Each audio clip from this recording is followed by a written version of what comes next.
મીઠી મધુરી વાત 91 તારીખ 22/3/2026 વચનામૃત 39 ક્રમશઃ આગળ ચાલુ છે. મહારાજે પોતાના સ્વાભાવિક ગુણો કીધા. એમાં ત્રીજો ગુણ એ છે કે ચૈતન્ય રૂપ ને તેજોમય એવું જે ભગવાનનું અક્ષરધામ છે તેમાં સદા સાકાર મૂર્તિ એવા શ્રી કૃષ્ણ વાસુદેવ વિરાજમાન છે. કાલ અહીંયા આપણે એડકા હતા, બરાબર. હવે આગલો એક શબ્દ છે ચૈતન્ય રૂપ અને તેજોમય એવું જે ભગવાનનું અક્ષરધામ, બરાબર. આપણો લાસ્ટ શું કહેવાય, ડેસ્ટિનેશન લાસ્ટ આપણું અક્ષરધામ છે. જો એ અક્ષરધામ આપણું લાસ્ટ ડેસ્ટિનેશન હોય તો એ આપણે અક્ષરધામ ક્યાંથી જોવું પડે, બરાબર. હવે ભક્ત ચિંતામણીમાં છેલ્લું પ્રકરણ છે સત્સંગની પ્રાપ્તિ વગેરે 159મું સત્સંગની પ્રાપ્તિ. એમાં સંપૂર્ણ ગોલોકધામનું વર્ણન છે અને આપણી અંતિમ પ્રાપ્તિ એમ કીધું છે. એ પ્રમાણે કહું. પણ આ સેવક અત્યારે આ વાતને વધારે સ્વીકારે છે.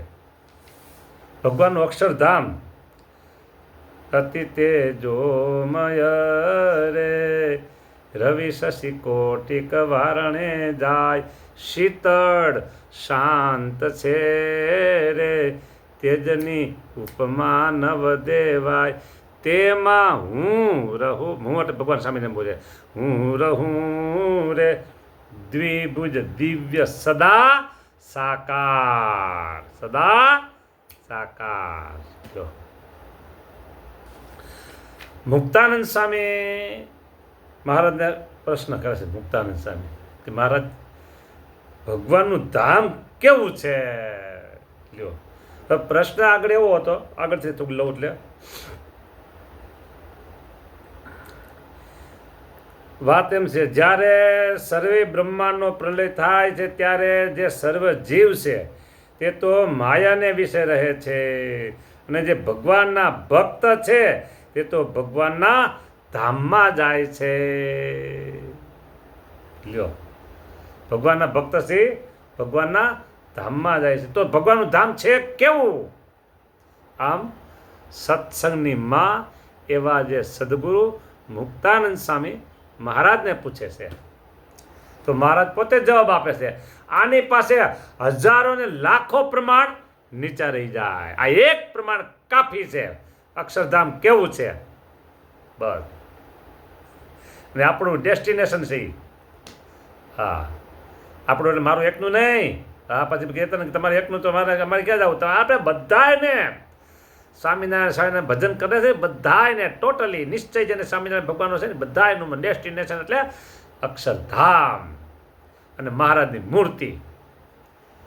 મહારાજની મૂર્તિ આપણો અંતિમ વિશ્રામ એ છે. જો અક્ષરધામ કેવું છે તો મહારાજ કહે ભગવાનનું ધામ તો સનાતન છે, છે છે છે અને છે. નિત્ય છે એટલે છે અને છે. અપ્રાકૃત છે એટલે જ્યાં માયાનો લેશ માત્ર નથી. ચિત ચિત અને આનંદ, સચ્ચિદાનંદ છે એટલે સત એટલે છે સચ્ચિત અને આનંદમય. પછી અનંત છે, ઉપમા ન દેવાય, અનંત છે. અને અખંડ છે, એમાં ખંડ નથી, અખંડ છે.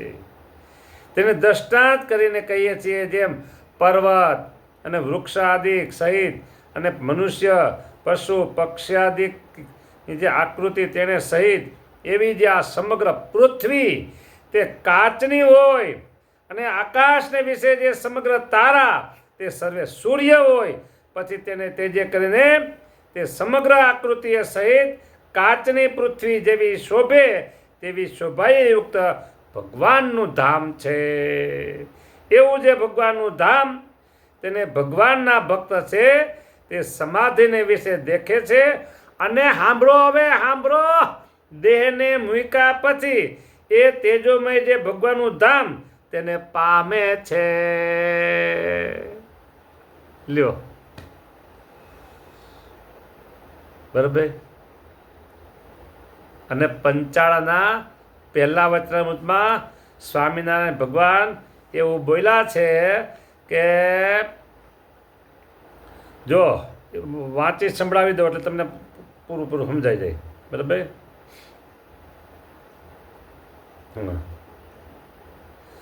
અને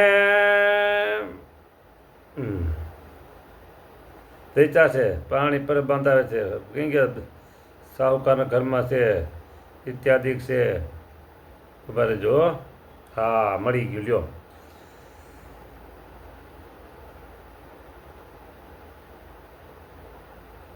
પશુના સુખથી મનુષ્યમાં અધિક સુખ છે. રાઈટ, બરાબર. ને તે કરતાં રાજાનું સુખ અધિક છે. Right, okay. ને તેથી દેવતાનું સુખ અધિક છે. Right, okay. બધી મારે બોલવાનું, તમારે સાંભળવાનું. ને તેથી ઇન્દ્રનું સુખ અધિક છે. રાઈટ. ને તેથી બૃહસ્પતિનું, ને તેથી બ્રહ્માનું, ને તેથી વૈકુંઠ લોકનું, ને તેથી ગોલોકનું સુખ તે અધિક છે. અને તેથી ભગવાનના અક્ષરધામનું સુખ અતિ અધિક છે. અતિ અધિક છે અક્ષરધામનું સુખ. લ્યો, બરાબર થઈ ગયું, રાઈટ થઈ ગયું. હવે અહીંયા એમ કે છે કે ત્રીજો પ્રકાર જે કીધું ને કે ચૈતન્ય રૂપ ને તેજોમય એવું જે ભગવાનનું અક્ષરધામ છે તેમાં સદા સાકાર મૂર્તિ એવા જે શ્રી કૃષ્ણ વાસુદેવ વિરાજમાન છે. એટલે અહીંયા શ્રી કૃષ્ણ કયો કે વાસુદેવ કે આ જે નામ છે એ નામ ભગવાન સ્વામિનારાયણને ઘટે છે. પણ ગોલોકવાસી શ્રી કૃષ્ણ નામ અહીંયા લીધું નથી. પછી આગળ તે સદા સાકાર થકા સર્વના કરતા છે, પણ નિરાકાર થકી તો કાંઈ થતું નથી. એવી રીતે સાકારની દ્રઢ પ્રતીતિ છે તે કેટલાક વેદાંતના ગ્રંથ વંચાવ્યા ને સાંભળ્યા તો પણ એ પ્રતીતિ ટળી નહીં. અને ચોથો એમ છે કે કોઈ ભાઈ હોય ને તેની કોરનું એમ મારે જાણવામાં આવે છે. આ તો ઉપરથી દંભે કરીને ભગવાનની ભક્તિ કરે છે, પણ એ સાચો ભગવાનનો ભક્ત નથી. દંભો અહીંયા સાચો કહેવાય કે તો તેને દેખીને મન રાજી ન થાય ને તેની સાથે સુવર્ણ પણ ન થાય. ને જે ખરેખરો ભગવાનનો ભક્ત હોય તેને દેખીને જ મન રાજી થાય છે. હા હા હા હા હા. પુરુષોત્તમ નારાયણ આપણે મળ્યા છે ભાઈ, બરાબર છે ને. તેનો કેફ ને પાવર તો હોય ને. હા, ખરેખરો ભગવાનનો ભક્ત હોય તેને દેખીને જ મન રાજી થાય ને તેની સાથે જ સુવર્ણ થાય. એ ચાર ગુણ અમારા વિશે સ્વાભાવિકપણે રહ્યા છે તે કહ્યા. અને હવે તમે સર્વે કહો. પછી જે મોટેરા પરમહંસ હતા, મોટેરા હરિભક્ત હતા, તેમણે જેમાં જે ગુણ એવો હોત હતો તે કહી દેખાડ્યો. બોલો.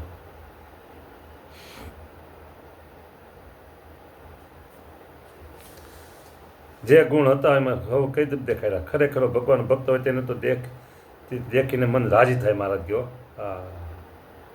સુવર્ણ થાય છે. આ તો ઉપરથી દંભે કરીને ભગવાનની ભક્તિ કરે છે, પણ એ સાચો ભગવાનનો ભક્ત નથી, તો તેને દેખીને મન રાજી ન થાય ને તેની સાથે સુવર્ણ પણ ન થાય. ને ખરેખરો ભગવાનનો ભક્ત હોય તેને દેખીને મન રાજી થાય. જો એક વાત તમને કહી દઉં, અત્યારે સમય છે ને, હા 2 મિનિટ છે, 3 મિનિટ હેલો ને. જો આપણાથી થોડું થાય ને તો થોડું કરવાનું, પણ દંભ નહીં કરવાનો અને કપટ નહીં કરવાનું. સ્વામિનારાયણ ભગવાનને દંભ ગમતો નથી. અને કપટી તરે નહીં. શરણે આવે સબહી તરે પણ કપટી નો તરે. આ બે મોક્ષ માર્ગના મોટામાં મોટા પ્રબળ એવા વિઘ્નો છે. દંભ. માળા ફેરવી તમે 5 ને આપણે તો 2 કલાક સુધી માળા ફેરવા કરી કા પછી એમ કે આપણે તો છે ને નિરાતે માળા ફેરવા કરી, કલાક થાય 2 કલાક થાય, કાંઈ કે રોજ આપણે 25 માળા કરવાની, કરતા હોય 5. થોડું કરે અને જાજુ બતાવું એનું નામ દંભ. એ નહીં કરવાનું. અને બીજું ખોટું નહીં બોલવાનું, એટલે કપટ નહીં કરવાનું. હા, શું કામ પણ મને હમણાં તાજેતરનો એક અનુભવ એવો થયો ને, બરાબર. અને અમારે હૃદય પ્રકાશમાં વાંચવામાં આવ્યું હતું 2 દી પહેલાં. અને આ તાજો એક અનુભવ થયો. એટલે અનુભવ એટલે મને કહ્યું કે નુકસાની કે નફો કાંઈ નથી, પણ મારી સાથે એવું બોલી અને બહાર જાઉં તું દક્ષિણમાં ગયા ઉત્તરમાં, એમ કપટ કર્યું. એટલે આ તો વાત થાય છે, દક્ષિણ ઉત્તરની વાત નથી એમાં, પણ એમ કે આમ છે. પછી ભાઈએ ગાપચી મારી દીધી. પછી જ્યાં એનું છેલ્લે પહોંચવાનું હતું ત્યાં મેં ફોન કર્યો કે અહીંયા તો કોઈ એવું નથી. તારી ભલી થાય. કીધું મારી પાસે ખોટું બોલી ગયા ને આમ 2 દિવસે વાત મારી પાસે ખોટી વાત કરતા હતા.